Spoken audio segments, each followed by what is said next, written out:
being a kid here. A lot of the roads weren't paved when I was growing up out here. And the roads that were, I wasn't allowed on because that meant it was 447. Washboard roads, cottonwood trees lining along the roads, alkali, riding through the alkali and trying not to get stung by the greasewood because they would scratch you, and it's like greasewood would scratch you and it would just itch really bad. So you kind of swerved around them, and I rode my bike everywhere. I got spanked once. I got spanked once because I went to my grandma's house across the street and the sun went down, and that meant I should have got home, but I didn't. And my real grandma, it was her sister.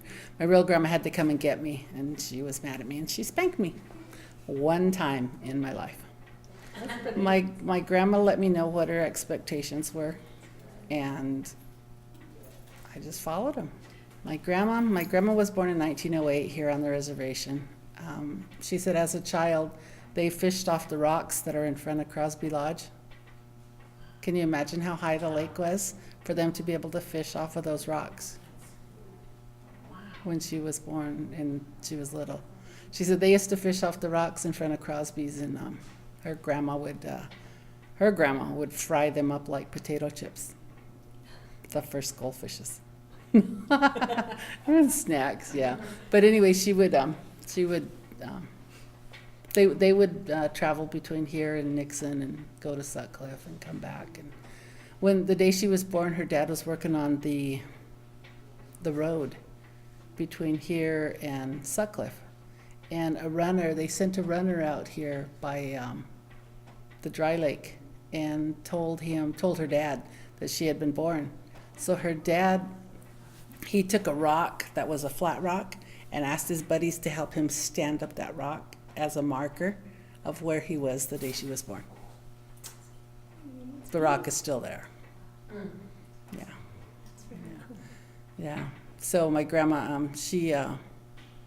they used to have a school here, a day school, but they sent a lot of the kids to the boarding school.